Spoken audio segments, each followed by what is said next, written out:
So we're heading up the road here up to Jamieson. It's one of our favorite camping spots. A few of our good spots have been kind of taken over by people that I guess just think they can live wherever they want and on Crown land, but we're not going to get too political about it. We're just going to come up here and have a good time. So Jamieson, you're probably 10-15K outside of Kamloops, if that, really, because you kind of got to go through Westsyde, which is a big kind of long community, so really you're driving through that before you get to anything. Most of our favorite spots are 3K, 6K, and then maybe another 12K or so up the road. But lots and lots of good spots. If you've got a truck, you can travel a little bit farther, but a bunch of us all just have cars, so we kind of just go a few K up the road and off the beaten path, and there's a really good spot right by the creek here, which is just such a cool looking spot. It's gotten a little destroyed over the years because a lot of people like that spot, and a lot of people kind of come up there to camp and don't really clean up as much as they should be. Push Gwyn in the creek? Or the other 2 times I fell in the creek. Oh, I don't think I've been there for any of those times. So one of the things that is always kind of fun about Jamieson is I think just about every trip we come up here, somebody falls in the creek.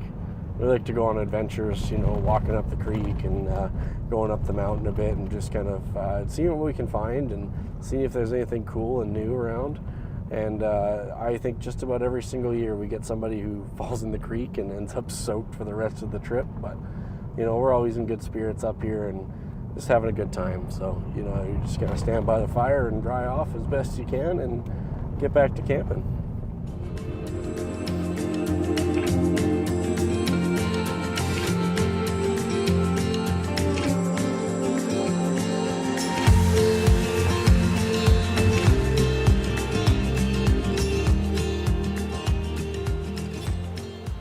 Hey folks, so it's Jamieson Creek here. There's a ton of spots like this where you can kind of just walk across the creek. This one's a little bit deeper over here, but it's still a super cool spot to just kind of find a random rock in the middle of the creek and come hang out, wash your hands, do whatever you're gonna do.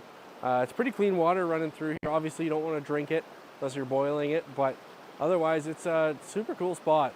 And there's tons of little spots like this all along the forestry road here. And by a bunch of the campsites, there's a creek running right beside it. So there's a lot of really, really cool spots. Hey guys, Bouvette here. Got a little excited there. We're camping again.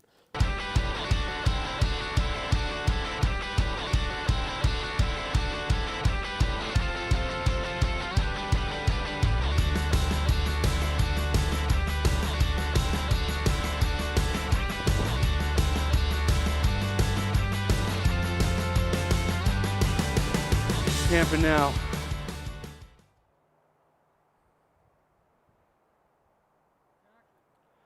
Hey folks, so here we are at the start of the Jamieson Creek Forestry Road. This is where you're going to get all the information for which radio frequencies you need to use if you're going up or down, if you have a radio. Obviously you don't need one, but you just do need to be cautious of trucks coming up and down because this is an active forestry road. You're also going to get any other information for if there's any roads or trails that are closed for hunting or all terrain vehicles, just to kind of help keep the environment up there safe. All right, folks, so now that we've shown you some of the amazing spots right around Kamloops and some of our favorite spots, we're here, we're all ready to go. We're gonna get set up with our tent. There's nothing worse than getting a bunch of other things going, and let's say it starts raining and then you have to set up your tent in the rain. It's usually the first thing I wanna do is set up where I'm gonna be sleeping for the night. That way I don't have to worry about it later on in the night. So let's get that going first.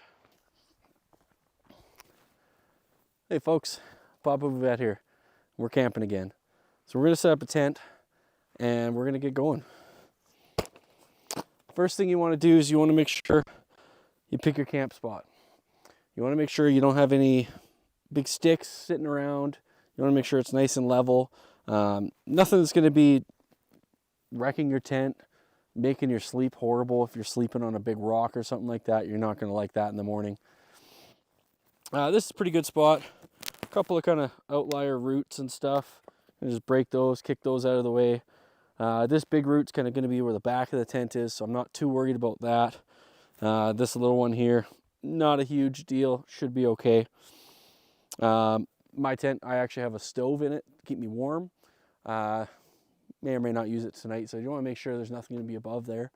But we're in a pretty good spot here.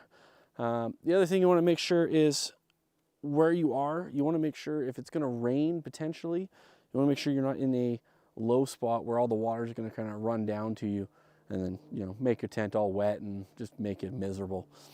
But it's a pretty good spot here. A couple of little sticks. Just going to kick those out of the way. Nothing too crazy. But yeah, we're going to get started, set up tent, and get camping. So the first thing we got to put down on this tent is this ground sheet.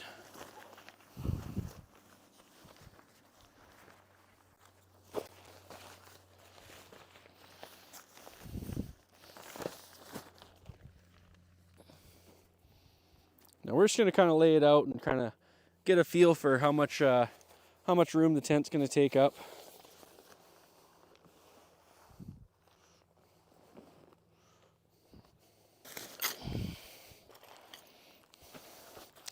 Now, multiple different types of tents.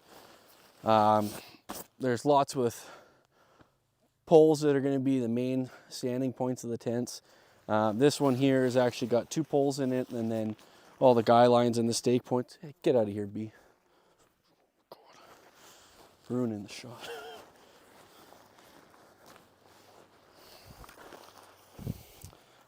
Some other tents, you know, you call them freestanding tents.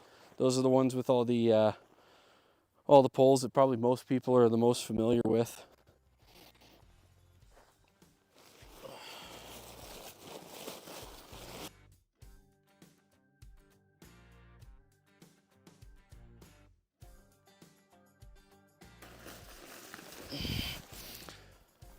So this one here, what you want to do is you want to stake out your 4 corners first. Get kind of a starting point on that. I've got these kind of Bo Peep stakes, just with a hook on it, kind of keep things in the ground. I'm also going to grab my my hatchet that's got a hammer side on it. So this is what I have. It's got a nice hammer side on it, so you can hammer your stakes in, as well as a hatchet side, obviously. Regular hammer will work just as good, or if you find a good rock, that will also work. So I'm going to start at the back side here, where I know I can't come any farther backwards because of this big root that's here. Now, some places you can just push it in. The ground's soft enough. This is pretty soft, so it's not too bad. Kind of just push them in, call her a day. What I'm going to do once I get all the poles in and stuff is I'm going to go back around and make sure everything's tight and where I want it.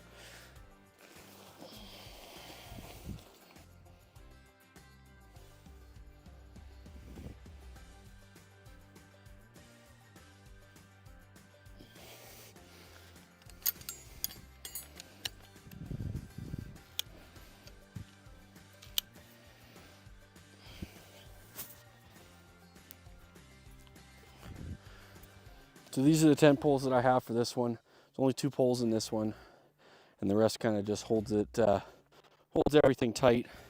So these actually go inside the door here.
There we go, it's starting to take shape.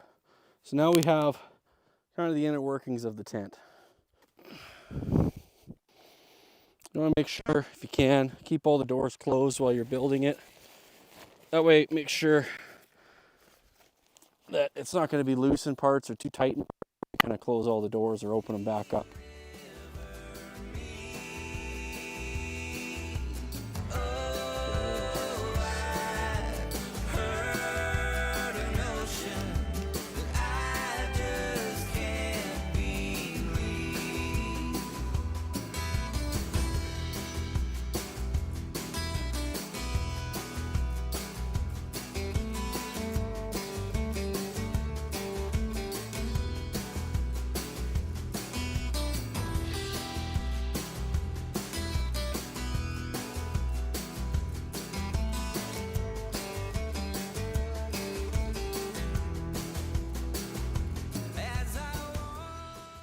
So the next thing we're going to set up is Brody's Instant Tent. Now this thing has had way better days. Brody's had it for as long as I can remember. It's going to give us a chance to talk about how important a fly is on a tent. That's going to help keep all the rain off, so the inside of your tent's not just getting absolutely soaked if it starts raining. We're going to show you a little bit about setting up a tarp for a potential fly, those kind of things. And now these are a great option for if it's just you, maybe one other person. It's a super quick, easy setup. They're a little bit more expensive than your standard freestanding tents with all the other poles and all the other setup, but they're a little bit easier to get going. So it's a great option for some, not so much for others. All right, so we've got Brody's Instant Tent here. Now, normally it would come in a bag, long lost, but I've never actually set this up myself before. So we're gonna see potentially, I guess, how easy it is to set this up as a one-person tent and just kind of see how it goes. So you kind of just set it up like this. You throw these legs all the way out. You want to lift this up. All these legs kind of go at a 45-degree angle or so. Kind of snap into place.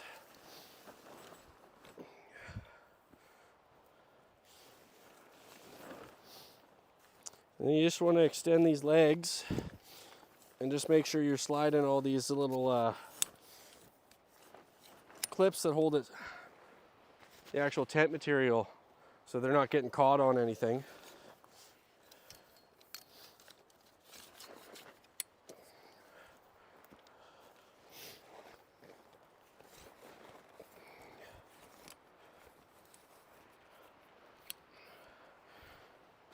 And all these will snap into place.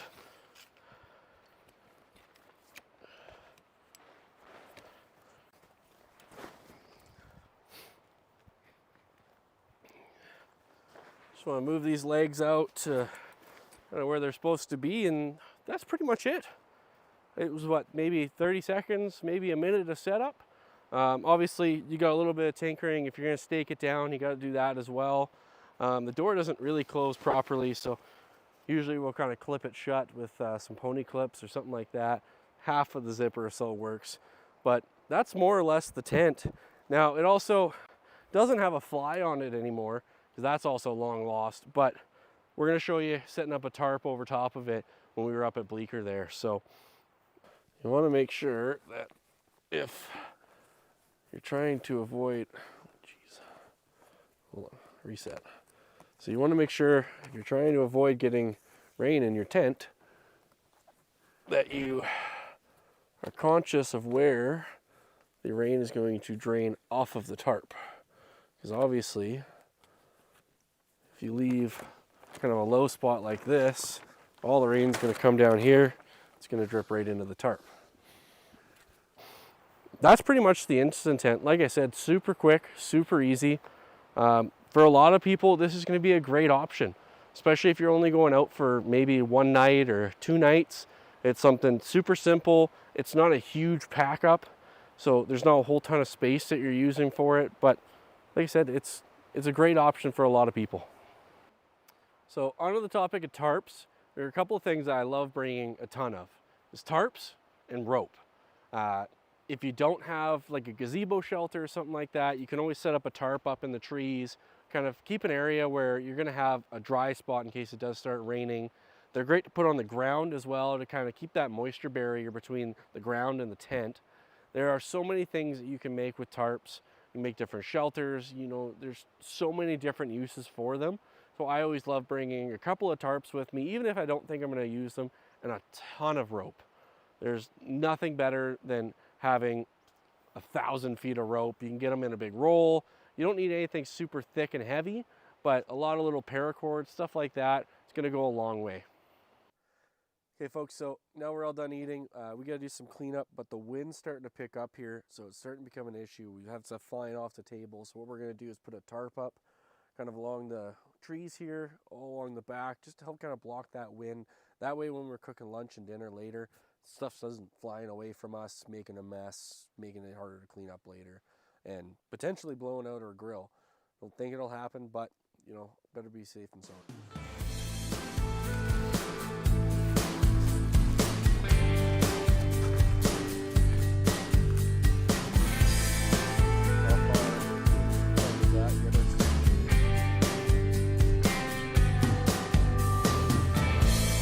I'm gonna listen back to the radio,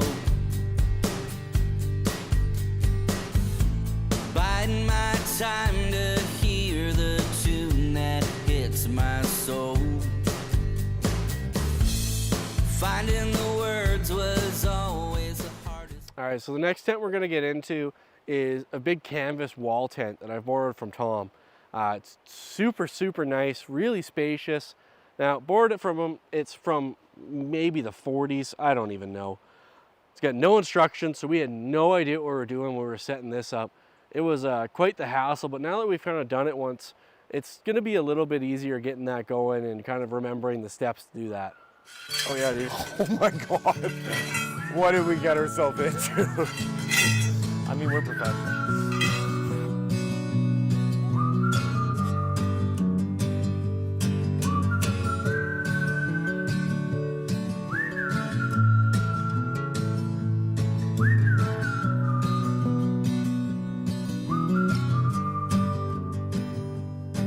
In the well I dug myself, 'cause I fell under that spell, and the fireflies in the sky spelled my name in lights, all the hope I just can't see, while I'm hurting and bleeding, but the help is on its way, way too late.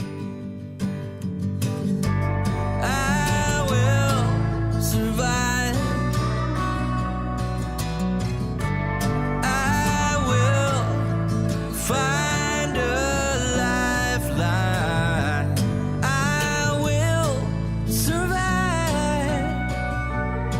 And you'll beg yourself to see me one more time.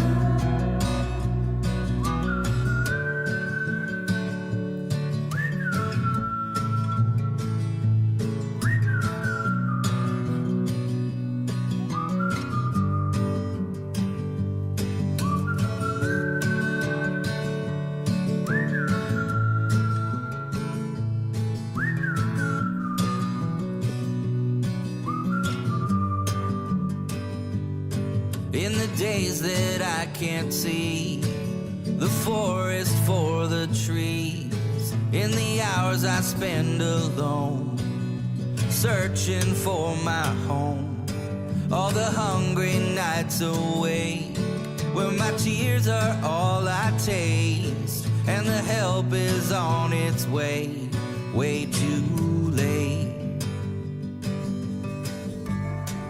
All right, so we're done setting it up. I think it only took us about 45 minutes, but I mean, pretty okay job not knowing what we're doing. Let's check it out on the inside.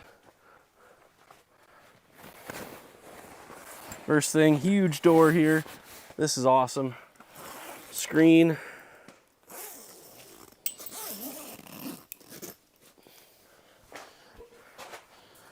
Absolutely massive inside. Just huge. You're gonna be able to get, we could get 3-4 cots in here, probably no problem. Whatever gear we have, I'm super excited to use this tonight. As frustrating as it was, it's definitely very exciting to get this done and have all this extra space. Where'd you get this from? I got this from my mom's boyfriend, Tom. Thank you, Tom. We'll have some words later. Don't you worry. So the next tent we're going to get into is Brody's big family-sized tent. You got this because they wanted something a little bit more spacious for if they're going out for a couple of days. Got enough room for their gear, their bed, kind of enough room to spread out. There's just, you know, so much room for activities in this. It's going to be crazy. So we're going to set that one up. Now that one's a freestanding tent. It is definitely not a one-person setup. It's going to be at least 2, 4 people, as many people as you can kind of manage in that area. It's a little bit more of a pain in the butt to do, but it's going to be a lot better if you're staying out for more than just a day or 2. So we're going to get that going. We're going to have a ton of fun with that. It's an 8-person tent. It is way bigger to set up. It's going to be a little bit more time and a lot more manpower. Brody's going to come give me a hand. One thing I always kind of like to mention, so people don't just get discouraged really, is your tent is almost never going to fit back into the bag the way it came. At the end of a long camping trip, you're going to be more worried about just getting it in there enough that you can get home. You're going to be exhausted usually, so it's never going to look pretty. So don't worry too much about that. You can always take it out at home when you're nice and fresh. If you've been out in the rain, you do want to take it out and make sure it gets dry before you pack it away. Otherwise, you're going to get some mildew and stuff in that tent, and that's not going to be very nice. And you got to do a much deeper cleaning on that. So we're going to get going on this. We're going to set it up as a time lapse so you guys kind of have an idea of how long it takes, and is the effort going to be worth it to really set it up for just 1 day or 2 days, or is something like that instant tent going to be a better option for you? So we're going to get going on this and hope you like watching us struggle.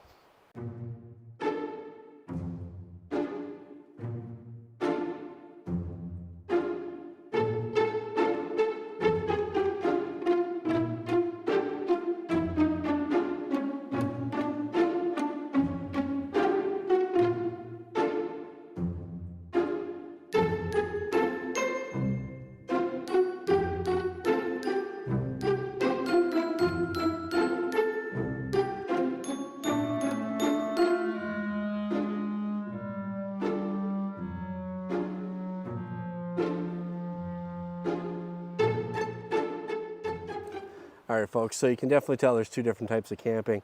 You know, Brody can go a little bit more rough and tough and sleep in his instant tent, see him sleep on the ground, sleeping in his car, truck, whatever. But, you know, when he brings his fiance out, he wants to treat her right. Got him this super nice tent, and it's even got a closet. So definitely a little bit fancier camping, but let's take it inside. Let's check it out. Let's show you all the space we got. Hey, folks, come on inside. We got the tent all set up. Ready to show you what we got here.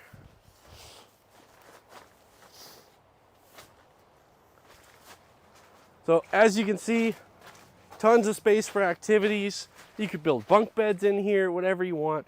Lots of windows, all of these unzip. Gives you a ton of airflow in the summer so it's not getting too hot. Lots of space with the fly here as well, so you're gonna have a lot of ventilation. You got the super nice closet with a little hanger here.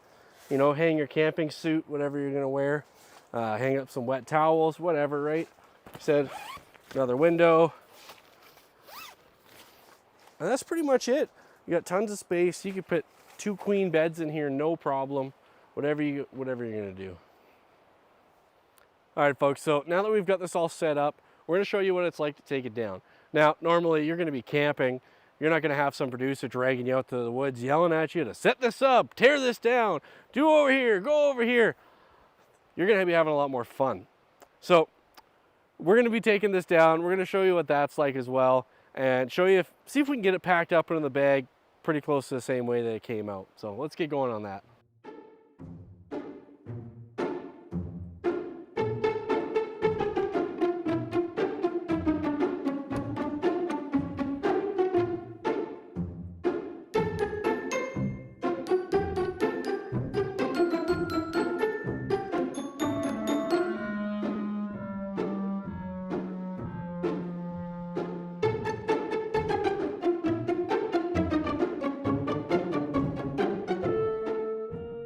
Folks, as you can see, we got her all packed up. Now, a little bit of a struggle getting everything back in, but we did manage to get it back in and the zipper's closed, so that's a win. Don't get discouraged though, because that's not going to happen every single time. You know, 2 strapping young lads made it work. Let's get home.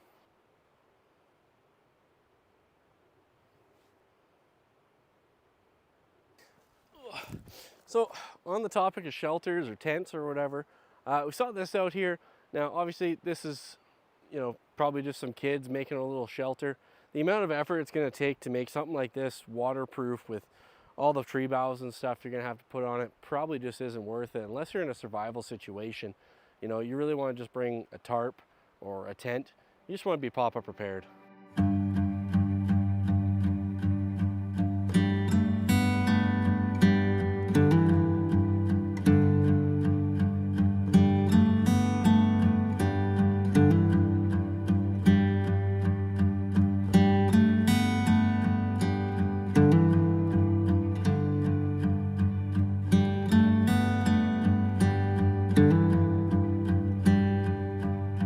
Well, I've got spare parts from my last broken heart. Somehow more than what I had to start.